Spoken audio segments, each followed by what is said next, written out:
Praise the Lord. Naimbag nga malamyo amin, kakabsat. Mapagpalang linggo sa inyong lahat. At data hindi may kaduwa nga Domingo, iti bulan, iti Hunyo. To God be the glory. We celebrated a victorious and glorious 40th anniversary of our main church, the HBBC Bakaran. Upat nga dekadan, kakabsat. I delivered a State of the Church address. If you have not yet watch that, review that, and reflect on the goodness of God. Nagsayat nga makita yung kakabsat, kan mga ganyo, kan makita yung ti kinaimbag ti Apo ti HBBC. Nga what used to be, dedidaan, nga nagbasit, nga mission house, kat nagbunga kakabsat after 40 years, tinagdadakkel kan nakadadon nga kapilya kan balay nga pagdaydayawan dagiti kameng iti HBBC Ministries International. Ket as a testament of that, idikal man ket indedicate tayo dete baro nga balay nga paggimungan tay di Australia kakabsat. Nakalawlawat sango na, likod na, aglawlaw na, 5 bedrooms, but most of all, at danalawa na sayaat nga paggimungan da that can accommodate about 20 to 25 chairs, 20 to 30 chairs, digiti kakabsat kung may makigimong ijay. Kat agtultuloy pa kakabsat, iso nga nagsayaat kan nagimbag iti Apo, iti trabaho na nga nangisaadan na kadatayo, kan kadatayo nga agserserbing kuana. And you know, what used to be, DJ dating nga bisikleta lang ni Pastor Junior, bisikleta nga bisita iding, di kwan tricycle, tatta kakabsat, nakadadon nga lugan, nga inted iti Apo, kadagiti ministries tayo, nga pagsundo kadagiti bisita, pagkarga dagiti members tayo nga mapan kadagiti outreach points, dagiti mission works, and so on and so forth. And so we thank God for giving us all of these tools that we can use for Him, tapno adadapay nga adu nga kararwa iti maabot tayo nga para ti pakaidayawan na. Ket what used to be kabsat nga kung natin nga small church in the province, as you all know, from day tayo ay kakabsat. Bacara is a third-class municipality. But yet, our church ay isang nagpapatunay na hindi sa lugar, na hindi kung third, fourth class municipality ka o nasa probinsya ka, hindi yon ang nagiging dahilan na hindi ka pagpalain ng Diyos. Kundi ito ay naging patunay na kahit nasaan man tayo, kung tayo ay susunod sa kanyang kalooban, gagawin natin ang kanyang kagustuhan, and God will truly bless us tremendously and wonderfully. To God be the glory, kakabsat. We have come this far after 40 years. A lot of things had been done, but you know, life begins at 40. Kunada nga ron, practically, life begins at 40. So nga, we are looking forward to greater things. And I challenge you, I challenge our members yesterday here, nga kunag, idin unana, awan adong alugan da Pastor Jim, nga adot mairagpad da kararwa, na isakad da iti ministry. Awan ti dakila kapilya idi, kung kunag kakabsat. Iso nga itata, as we appreciate what the Lord had given us, you know, idi, problema, pangalan nga tat pagpatakder ti kapilya. Tat kakabsat ti problema, kasano nga nga punuan iti kapilya, na nagdadakkel mo ito, iti kapilya tayo, kaya kakabsat. Amen? No ti problema, idi, po nagrigat ti agawi, sino nga tat umay, tata ti problema kakabsat, sino nga tat mang bisita, kadigiti nakatado nga naawis. Talaga nga, praise the Lord. No, hindi kakabsat, ti problema, kasano tayo nga nga makapan, kadigiti ka mangibang, ado nga luglugar, tata kakabsat, ti problema, sino nga tati umay tumulong dito live stream, gatni, nakadado dagiti viewers tayo, nagbasit mo't iti crew tayo, kurang, adu, dangam kurang pa ikakabsat. So nga, you know, nagbaliwan iti problema tayo kakabsat. No, iti problema, pangalan tugaw, tata, kakabsat, ti problema, sinot agtugaw, na nakadadumutan nga tugaw, napinda sa problema di jay. So, what a great encouragement nga, you know, let us not only look back and reflect on the goodness of God, but take this stewardship and blessings as a challenge nga kada tayo, nga kamang ti HBBC, tinudingan ti Apo dito nga church, itinakda ng Panginoon ang gawain na ito ay makaabot ng maraming kaluluwa sa maraming mga lugar at pribilehyo na tayo ay parte bahagi, idinagdag ng Diyos sa ganitong klaseng church ministry at gawain para sa ikaliligtas ng maraming kaluluwa. That's why I challenge you to join us together to renew our heart, renew our commitment, deepen our devotion, and be more fervent in serving God. We have so much work to do, and we have so little time. Last night, we had a meeting with our beloved Patriarch, and he challenged us that in the next 6 months, we should be able to start 2 or 3 outreaches in Ilocos Sur. Kaya sa mga coming months, mga kapatid, tayo bibiyahe na, tutungo sa Ilocos Sur, ipanalangin po ninyo. We will visit those students who attended our Bible studies at i-follow up natin sila, and hopefully, let's see how the Lord will guide us. We propose God give us outreaches in Ilocos Sur, and let us see how the Lord will guide us. But from there, marami pa po tayong mga kinakailangang pagtibayin, palakasin, at lalo pang in-nurture. At kasalukuyan ng ating building project sa Batak ngayon. Later on, we are going to conduct disciplers training because, as we are expanding, we need to strengthen our quality. Kailangan mag-level up ang mga members natin. Sapagkat hindi tayo pwedeng mag-expand ng mga members ay hindi nagle-level up sa kanilang paglilingkod sa Panginoon. Mga kapatid, pray. And ngani mo itong sumangpot ni Pastor John Dida Kakabsat is very excited. Pray for him.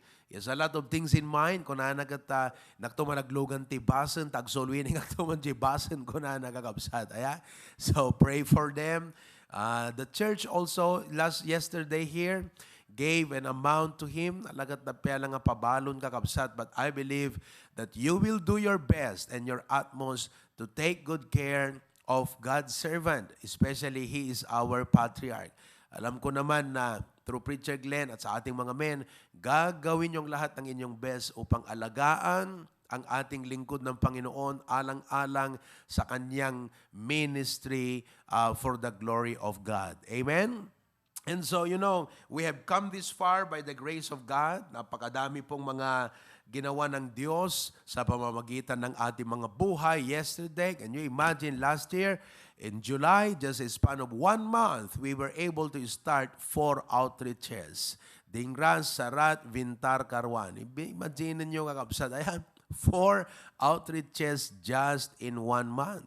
So God is doing a lot of wonderful things. Kaya, mga kapatid, this is no time to be discouraged. This is no time to be distracted by the world. This is no time to be influenced by our carnal flesh, by our negative emotions, by the many cares of this life. This is a time for us to renew ourselves, to sanctify our mind. Alisin natin ang anumang mga bagay na pwedeng makahadlang, pwedeng magpabigat, pwedeng ikatitisuran natin sa ating patuloy na pagtakbo, sa ating paglilingkod sa ating Panginoon. And in light of that, it is very important that we remember one thing. Ano yun, Pastor, ang dapat nating alalahanin? This cannot be possible if we do not encourage one another. We should encourage one another. Amen? This reminds me of a man in the Bible. His name is Barnabas. Barnabas, mga kapatid. Si Barnabas po ay siya yung ginamit ng Panginoon na nag-encourage to the great Apostle Paul. Tatandaan niyo po na si Barnabas, wala siyang isinulat na libro sa Bible. The Apostle Paul wrote almost 1/2 of the books in the New Testament. Greatly used by God. Immensely used by God. And his life is a great influence and inspiration, even to us to this day. But there is no Apostle Paul if there was no Barnabas. Sapagkat alam nyo na ang buhay ni Saul, he was a persecutor of the church. The Christians were afraid of him. The Christians were hiding from him. The Christians were running away from him. But then he got saved. Nakilala niyang ating Panginoon, and his life turned around from being a persecutor. He is now a firm believer of Jesus Christ. But the apostles and the believers could not believe. Sabi nila, baka naman ispya ito. Baka naman kung ano ang gagawin sa atin nito. But Barnabas saw his faith. And Barnabas saw that this man can be used by God. Alam ni Barnabas na may potensyal ang kapatid na ito. Alam ni Barnabas, nakikita niya na gagamitin ng Diyos ang kapatid na ito. At dahil doon, he didn't stay silent. He wasn't a man who did nothing, but he did something. He approached him, he encouraged him, and he introduced him to the church. And as a result, Saul became the great Apostle Paul that started many churches to the Gentiles, nagsulat ng maraming libro sa Bible, mga kapatid. Pero alam nyo ba na ang buhay ni Barnabas, hindi po siya dating Barnabas ang pangalan. Sapagkat according sa Acts chapter 4, verse number 36, sabi rito, and Joseph, who by the apostles was surnamed Barnabas. So kung makikita po ninyo na hindi Barnabas ang dating pangalan niya, ang dating niyang pangalan ay Joseph. Ibig sabihin, sa community, they know him as Joseph. Pero nung siya ay naging Kristiyano at ginampanan niya ang ministry ng pagiging encourager, binansagan po siya. Surname di ba? Binansagan, pinangalanan po siya ng mga apostol at ng mga Kristiyano na Barnabas. Sapagkat pong ibig sabihin ng Barnabas is the son of consolation. Nakakapagpagaan ng damdamin. Nakaka-encourage at nakaka-comfort. Siya po ay Levite at nananatili o naninirahan sa bansa ng Cyprus. That is why it is very important to note today that we can only find few instances of the name Barnabas in the New Testament, but his ministry has made a great impact. Alam niyo po, mga kapatid, wala pong, kung kilala niyo po si Billy Graham, for example, wala pong Billy Graham, mga kapatid, kung wala pong Mordecai Ham. Siya po ang nag-lead sa kanya sa Panginoon. That is why you just don't know the extent and impact of your ministry to others. Kaya ngayong umaga, ngayong hapon, I would like to challenge and encourage you. Who are the people that we should encourage? I want your eyes to be open to this kind of people. I want your mind to know this so that when you see these people around, automatically the Holy Spirit will convict you and will tell you, encourage that brother. Encourage that man. Encourage that friend. Okay? Una sa lahat, mga kapatid, encourage someone to be saved. Encourage someone to be saved. Alam niyo po ang mundo ngayon, ang ini-encourage sa tao, bilhin mo to, bilhin mo yan. Gawin mo to, gawin mo yan. Puntahan mo ito, puntahan mo yan. Tayo mga Kristiyano, we are the lights of the world. We are the salt of the earth. We are the ambassadors of Christ. We are representing heaven. Dala natin ang mensahe ng katotohanan na ito ang dapat malaman ng tao because any man without Christ is not only a misery but a mission field. Misery sapagkat patungo siya ng impyerno. Misery sapagkat kahit may buhay pero walang substance because of the absence of Jesus when He said, I came that they might have life and that they might have it more abundantly. Kaya people need the Lord, mga kapatid. Dala natin yan. Message natin yan. Kaya kung may makita tayo, kaibigan po yan, loved ones man yan, relatives, kasama sa trabaho, stranger along the way, pray, may God use you to encourage that someone to the Lord. Give a gospel tracts. Hindi mo lang alam, sabi ko kanina, you have no idea what would become the extent of the ministry that you are doing, soul winning, giving gospel tracts.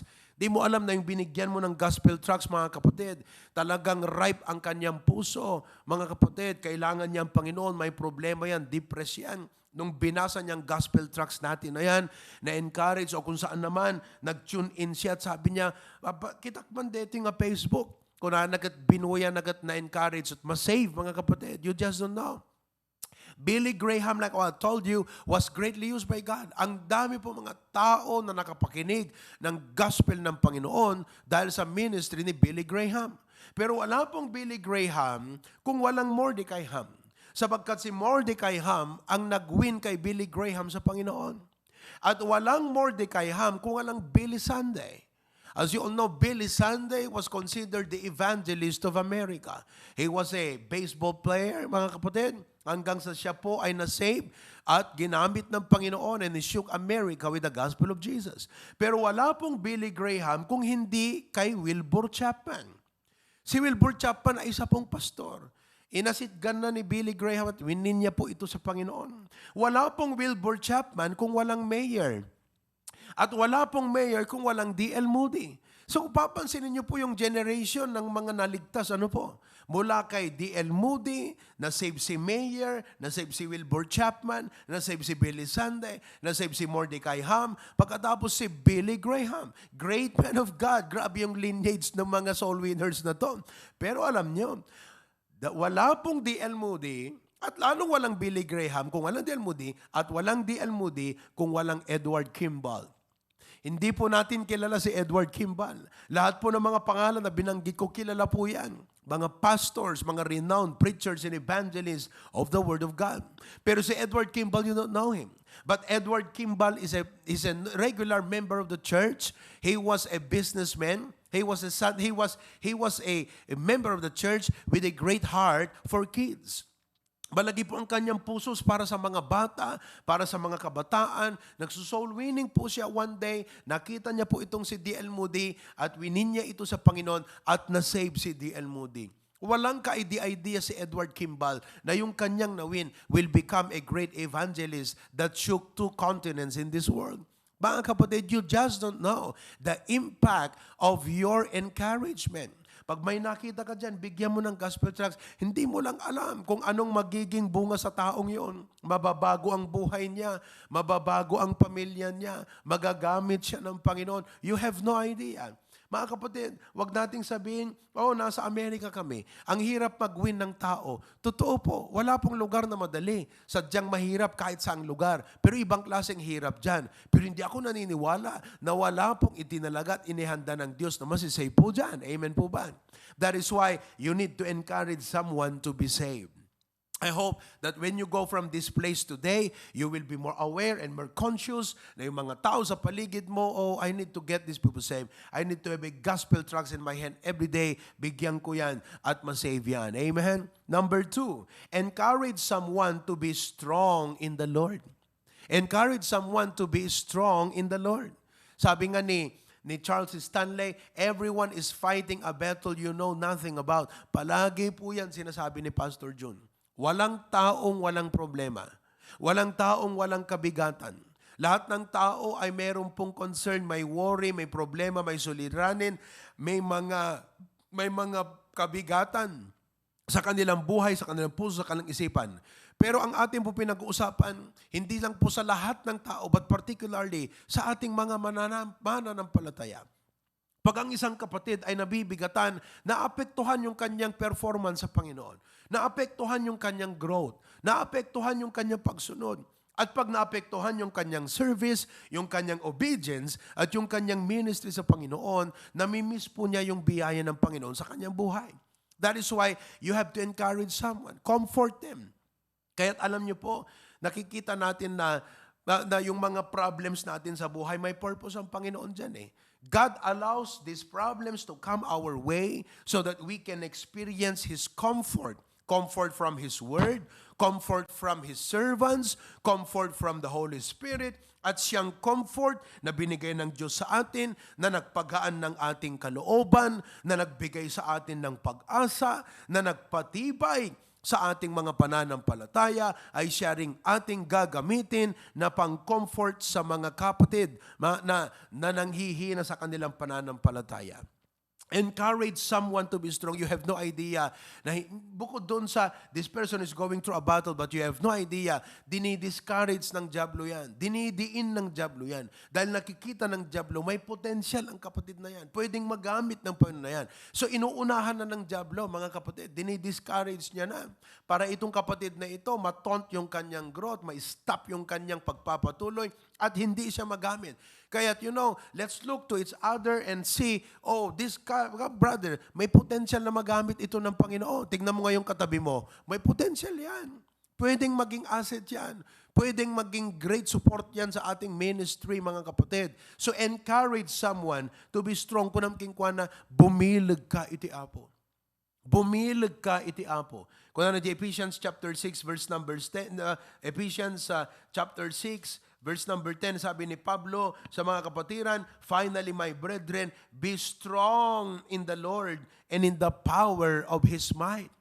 Nagdakkel ti ministry, nagdakkel kakabsat ti trabaho ti Apo, kat nagadu dagiti temptations ti aglawlaw, masapol tayo ti bumilag. Masapol ti pamilya tayo kitkitan ng agbalintay nga nabilag. Dagiti unbelievers kasapulan nga makita da nga nabilag tayo iti Apo. That is why we need to be strong. But the strength does not come from us, it comes from the Lord. That's why encourage someone to be strong in the Lord. Number 3, encourage someone to serve God. Encourage someone to serve God. Amen? Wag sabihin mo sa katabi mo, sabihin mo, pag may nakita ka, kapatid, wag mong ibigay ang buhay mo sa dyablo. Wag kang magpagamit sa dyablo, wag kang pagpa-influence sa mundong ito, wag mong sayangin ang iyong panahon. Magpagamit ka sa Diyos. We know that serving God is right. Alam natin lahat yon. Alam natin na tama ang paglilingkod sa Diyos, maganda ang paglilingkod sa Diyos. Yan ang layunin ng Panginoon sa atin. Subalit pagkaminsan, kailangan nating marinig ito sa ating kapwa. Kailangan nating may magpaalala sa atin. Kailangan nating may lumapit sa atin at sabihin, kapatid, maglingkod ka sa Panginoon ha. Huwag mong ibibigay ang buhay mo sa dyablo, sisirain ka niyan. Huwag kang pahahatak sa mundo. Pag may narinig ka ng ganyan, it's a great blessing. That is why it's called encouragement. Mga kapatid, huwag nating i-assume na dahil matagal na yan sa ministry, matagal na sa church, nag-a-attend, laging matibay po yan. So let us encourage. Amen? Inspire someone to be involved in the ministry. Sabihin mo, kapatid, tignan mo yung vision ng pastor natin, no? Magre-reach out tayo ng Ilocos Sur. Tinatayo yung building sa Batak. Maya-maya, Dingras, let's be a part. Let's be a part. Sabihin niya sa'yo, kapatid, ang dami ko kasing bayarin Ang dami ko kasing bills May mga binibigyan pa ako sa Pilipinas Ang dami ganito, ganyan Pero sabihin mo sa kanya, alam mo kapatid, yung mga worries mo na yan, all these things shall be added unto you. Subukan mo ang Panginoon. Sabi niya, seek ye first the kingdom of God. So pag pinapaalala mo sa isang kapatid yan, na pinanghihinaan ng loob, alam niya naman na tama ang maglingkod sa Panginoon, pero pinanghihinaan ng loob, nai-encourage yan, nai-inspire po yan. Inspire someone to take part in the ministry. Sabi mo sa kanya, kapatid, tumulong tayo sa gawain. Umay ka agdalo umay kanto agipakni. Pagkatapos ng ating service, ikaw, tumulong ka Brad, ipakni natin ito. Ito yung mga tinatawag na after service duties. Amen? Hindi lang po yung preparation ang duty natin sa service, kundi yung panagi-pakning. Inspire someone to win his loved ones to the Lord. So, sa kanya, kapatid, invite mo nga yung friend mo. Diba? Siyempre yung kapatid, paiso, awisag tuman di gayim ko. O isak tuman di ka basketball ko. O isak tuman di nga kadwak iti trabaho. So encourage someone to serve God. Number 4, pang-apat po, encourage someone to stand for God. Encourage someone to stand for God. So, encouragein mo yung tao at sabi mo sa kanya, kapatid, do the right thing. Do the right thing. Kasi pagka minsan, napipressure tayo dahil sa ating mga kaibigan, napipressure tayo dahil sa maraming problema, napipressure tayo dahil sa mga negatibong bagay sa paligid natin. And it is a wonderful thing, malaking bagay na may kapatid na magpaalala sa atin. Kapatid, do the right thing. Kahit ito ay may mawala sa'yo, kahit pagtatawanan ka, kahit maging sabihin na natin na merong maging consequence o resulta nito. Pero kapatid, do the right thing. Do the right thing. Encourage someone to honor God. Sabi mo sa kanya, it is better to honor God than to honor men. Hanggang nga taod padpadayawam, uno pagpagustuam, uno kasla ay-aywam, uno pagpabilibam. Ti Apo, And if you honor God, God whom people cannot see, God will bless you openly. Anak ko na ng Bible, them that honor me, I will honor. Ipalagi po king kwa na detan. And those that despise me will be lightly esteemed. Amom kabsat ko nam king kwa na, hamo nga isakripisyo, DJ dakdakkel nga isagana iti apo, gapulaeng deti saan mo nga panangaramit ti husto ita. Do the right thing. Mahirap man, may self-denial na involved dyan sa gagawin mo, may pain na magiging kasukat niyan, pero sasabihin ko sa iyo, it is worth it. Stand for God. Kitam di kiti tao ti Bible, Daniel, and many, many more. So, encourage someone to honor God. Sabi mo sa kanya, obeying and following God is worth it. You can never go wrong. You know? Ado dagiti Christians itan kakabsat nga umat adayo ti church, dagiti members nga uray na bayagan kakabsat, pero makitam anat mapaspasamak, lumamlami isen, bumabaawan, kankanan idan iti wrong priority, handa kay awanan kakabsat. Awanan dete mayaw awandan, mayat adayudan kakabsat. So we need to encourage someone to stand for God. Amen? Number 5, encourage someone to return to the Lord. Encourage someone to return to the Lord.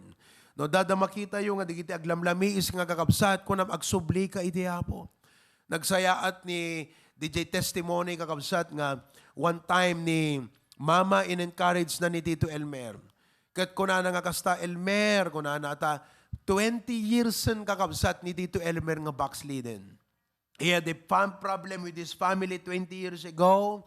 Kat gapu iti dayjay, kasla dete, napukaw na kakabsat ti tarigagay na ngagserbi ti Apo. Amo kakasarsarita ti Apo, idi kakabsat. You know, he was resisting it, kalati nagpasuin iti Apo. Ket kunana nga kastagat, idadakan no Isabela, no, dadigiti papananagat aldaw Domingo, nakamotor kat usually, dito idi. No aldaw Domingo kat mapanagsundo, nakatricycle, ganon. Tatagakasan, naka-tricycle, malabsan na kan digiti kapilya, malabsan na digiti aggigimong, agkakantada, awan kung kunan sarili na, awan, digita, patsem, digita, awan, digita, useless. Kasi, yun nga sa kanyang sarili, sabi niya, naging matapat ako sa Panginoon, naglingkod ako, ganun ang nangyari sa aking buhay. So, anong napala ko, parang, hindi worth it. Yun yung ano niya di ba? So, nag-backslide mga kapatid, 20 years. And then, imbay dito'y, one day, kat ko na ni mamaking kwa na, ay, Elmer, anak ko, awam magangganab mo, awam maalalam nga na imbag, deta pa nagyadayom ti Apo, ta pa nag-backslide mo. Agsublikan ti Apo, kuna ni mama. Amoy mo ti mama, no, again, karis ka, kapsat, dede permi nga, lupo, Elmer, kung kuna na. Kat to ka the story short ka, kapsat, umanang, kung kuna na ka, no. Ngamidi agawit, ijelasam, inusar ti Apo, dayjay nga balikas ni mama. Nagawang-awang ti panunod na katkunana, kita nyo man dete Facebook ni Pastor Proby. So, sinapol da kakabsat, king ka nga nasarakan da, di ko nagbuya. Kat iti pa nagbuya na kakabsat, Apo, marik na nga adama paspasama kan iti kaungan na kakabsat nga na isang sangayan. Nadaging gana nga, iti kwan, kunana, agbuyadan kat awisan at pamilya na Sunday, makitsun intayon. Kay di kuan kakabsat, agchuchun indan kakabsat, kat nagbatit nga cellphone, nakataduda nga agbuya, pasaray 7, pasaray 8, sa loudspeaker, buibuya ang dapima, nakabatbatit nga cellphone, ada speaker, ada dyan agbuya di gamong tayo every Sunday. Lagyan ka nga nakita tayo, ingkatangan tayo iday ti dakdakkel nga pagbuyaan, ingkatangan tayo ti TV kapsat, katata madaydayaw iti Apo, nakaregregta kan nakananupdan. Iso nga na inaugurate iti outreach tayo, HBBC Lasam Outreach. Kat amin to nga kararwa nga maisalakan iti dayta nga outreach kakabsat at danto parte ni mama sa jay. Apay, gapulaeng ti panang-encourage na dayjay nga backslider. Oh, kakabsat. Amen. Praise the Lord. You just don't know. So nga kakabsat, let's encourage someone to return to the Lord. Last but not the least, number 6, encourage the servants of God. Encourage santay kuma, dagiti adipen iti Apo. Amoy yung kakabsat dita Amerika, nakadot ag kukwitan nga pastor. Nagadun dagiti pastor nga ti motivation na ti ministry ket saan na nakararwa no di ket jay sweldo kakabsat. Ket no once nga kasdayan dagiti at adipon iti Apo kakabsat agsaper ti ministry, haanan kakabsat nga agbalin, hanan nga nabalegi ken nabungay ti trabaho iti Apo. So let us encourage the servants of God. How can we encourage our pastors? Nga isudat ti mangin encourage kada tayo. Nga isudat mangpakpakan, agmin minister, mangidadaulo ti pamati tayo, nagsayaat nga panakay daulo, nga nusurutan tayo maragpat tayo, digiti kala promise land tayo, di pa nagserbi tayo ti Apo. You know? Kaya't kung nga ma-appreciate yung kakabsat, nga muna, no kasano ti role, digiti adipon ti Apo, iti biyag tayo. Isuda digiti inayaban ti Apo. Isuda digiti intuding iti Apo kakabsat. Nga mangiwanwan dagiti pamati tayo. Manipod iti wilderness iti dayti nga lobong. Tapno ma-experience tayo iti promised land di pa nagserbi iti Apo. Ano dito nga promised land, Pastor? Iti Israel, ti promised land da idi, kat ijay daga, nga agay ayos iti dirukon gatas, kaya nang asawan, abundansya. Iti New Testament, hanga daga, deta promised land tayo, no di kat deta nga promised land tayo, iso deti pa nagserbi tayo iti Apo. Ta iti deti pa nagserbi tayo ti Apo. Dito tayo nga mapadasan ti parabor ti Apo. Amoy ti parabor ti Apo, saan laeng nga ti parabor na makaanay ka dagiti rigrigat tayo. Saan laeng nga ti parabor na makaanay ka dagiti kaskasapulan tayo. No di ket ti parabor na makaanay ken nawadwad iti pa nagserbi tayo ken kuana. Ket kayat ti Apo nga ti parabor na kakabsat ket agbalin nga nabuslon kada tayo babaen iti pa nagserbi tayo ti Apo. Ket praise God tada dagiti at adipon ti Apo nga mangiwanwan kada tayo idi pudnoken dakkel nga panagserbi ti Apo tapno mapadasan tayo dagiti adu nga parabor iti Apo kakabsat. Ngem dagiti adipon ti Apo tao isuda. Adamot ti naintawan nga panakaupay. No mampay, siyempre, gaputa adipon iti Apo, mas disiplinado iti kararag, mas disiplinado ti panagbasa ti Biblia, ti panakipagpag na iti Apo. Ngamahan nyo kunaan kakabsat, tauray tupay ni Elijah, nga nag-ingel ti panangusar ti Apo kingkuana, nga iti Mount Carmel nagkararag against 450 false prophets of Baal, no match da aming kingkuana kakabsat, uray may sana, tayo di nagkararag, bimabati apoy manipod langit, napuuran kakabsat, dedi daton, nga uray nabuyatan iti danom. Kat dagiti Israelita, kakabsat na revive ti spiritual da, nagsubli da iti apungam. Kalpasan na, idi ko na ni Jezebel kingkwana, no anyat inaramid mo kadigitoy, nga 450 nga propeta, kastama ti aramid agtabiyag mo. Akat, tagtartaray mo tan kakabsat. So makitam nga iti adipon iti Apo nang nangruna no kalpasan dagiti big events. Nang nangruna no kalpasan dagiti adu nga balay. We want to see, we like to watch the servants of God in their victory. We rejoice in their glory, in their time nga ususaran ti Apo ida, ipromote ti Apo ida, ket no makita tayo ti adipon ti Apo nga agkapoy kasla deti umikay tayon. Aya, no makita tayo nga agkapoy ti adipon ti Apo ket kasla dete umikay jirik na tayong kakabsat. Oh, kakabsat, tao pelang iti adipon iti Apo. Ket kasapulan at panangil-lift up tayo. We should not only be there in the success, in the victory and glory of our pastors. We should also be there in their down moments, in their depressing moments, in their time when they are weak, in the time kakabsat, nga kasla dete, agis struggle da, iti pa nagserbi ti Apo kakabsat ta. You know, you never know. Mabalin nga iyalaw ti Apo da itan. Kasi amo ti Apo kaya ti Apo nga lapdan nga ti adipon na agkapoy ngam iyalaw ti Apo nga sometime ti adipon na medyo agkapoy. Kitaan na, kitakman no kasano iti panang minister digiti members na. Kitakman no kasanot pa ng kita da di pagkasapulan na. Kitakman no kasanot pa ng ikararagda. Kaslaki ni Peter na ibalod kakabsat. Anat inarami di church, nagkarkararagda nga paragan kwa na. O kakabsat, the Lord will test the church. Not only when the pastor is blessed, but when the pastor is really struggling, kakabsat, pero mga karigatan, kat kuna ti Apo, kitakman no kasanot pa ng alalay, pa ng suporta, di gito yung miyembro king kwa na.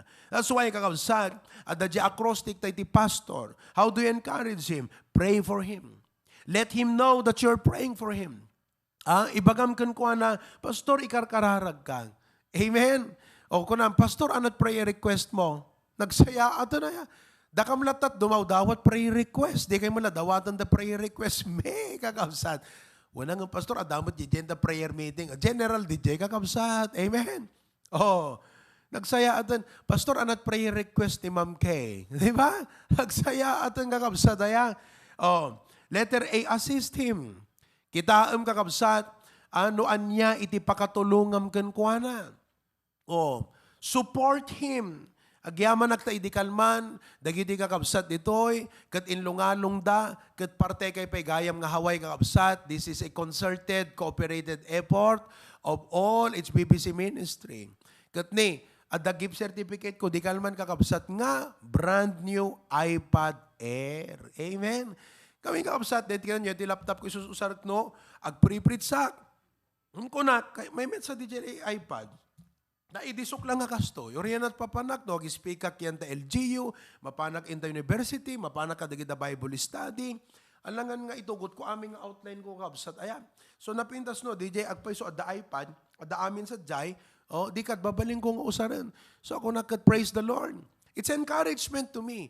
Not in my human form, but as a pastor. Kasi, you know, I'm so glad nga, DJ pa nang perform ko iti ministry, kat adda kayo nga members nga makakita, di jay kailangat iti pa nag-ministry, kat sisasagana tayo nga mangsabot ka, di gito'y by the grace of God. Letter T, thank Him. Letter O, obey Him. Awanan ti dakdak ka lang maka-encourage ka da kami, no DJ obedience yung kakabsan. Jay makita mi, nga noan niya, dagiti inlungalong mi, nga naggaputi sa uti Apo, nga kuna tayo kakabsat, dahil di aramidin tayo, dahil di pangiturungan ti Apo kanya tayo, dahil di kaya ti Apo kada tayo, kat adda tayo amin nga sumuporta. Dahil makita nga, dagiti isurusuro mi nga prinsipyo, agtulnog ka. Awanan ti maka-discourage ti pastor. You know, hanga di ka awan kwartat maka-discourage ti pastor kakabsat. We know God provides. Ti maka-discourage ti pastor kat hanga di ka awan lugan. Amom ti maka-discourage ti pastor, dagi di miyembro nga isursurum kat di damot surutan di isursurum. Kala di naganak, sursurum ti anak mo, pasaway, kakabsat, agsupring han agtulnog, deda makaupay ti adipon iti Apo. So kakabsat, encourage the pastor through obeying him, remember him, and you know, encourage someone to support the pastor. No, da makita yung kakabsat nga, chichismis na di pastor, protect your pastor. Kunam king kuana, apay, adakad inted ti Biblia nga karbangam nga mang chismis ti pastor. Kunakad ti Biblia, chismisam ta pastor kunana. The Bible did not give a warrant or any command in the Bible that you gossip your pastor. Ang sinabi ng Bible, pray for him, support him, obey him, remember him, thank him, esteem him very highly in love. So we need to encourage kakabsat. Dagitoy nga adipon iti Apo. Amen? At dagitoy, ngayon kakabsat, tandaanan tayo, let us be a Barnabas. Hangkaman ngagbali na pastor, missionary, but you know what, listen to me. You just don't know. Nga deta aramidem, kat ni, soul gayam, din encourage mo. Great apostle. You just don't know the impact, the ripple effect, and extent of your ministry of encouragement. From a simple encouragement, heartfelt encouragement, nagbunga kakabsat tinakat ado, apay, gapo ka day nga pa nag-encourage. Amen? So let us be a Barnabas. To God be the glory. Kat ita, madama kakabsat, iti fellowship tayo di bintar. Pray for me as I preach the word of God. Pray for the young people to be challenged and become truly revived in their faith. Amen? Let us pray. Heavenly Father, thank you for this afternoon. Thank you, Apo Diyos, kadeti message kan lesson me. Sapay ko maapo, tagawid kami. Kat daytoy ti may sang ibilang mga ministry ti biyag mi Apo. Be an encourager. Hami lang amuno kasanong tugayam ti agbalin na resulta kan bunga na ti panang encourage me dagiti hampay na isalaka na masay. To encourage someone to be strong in the Lord, encourage someone to serve God, encourage someone to stand for God, encourage someone to return to the Lord, and encourage the servants of God. Thank you, dear Lord. Dismiss us with your blessings today in Jesus' name. Amen and amen.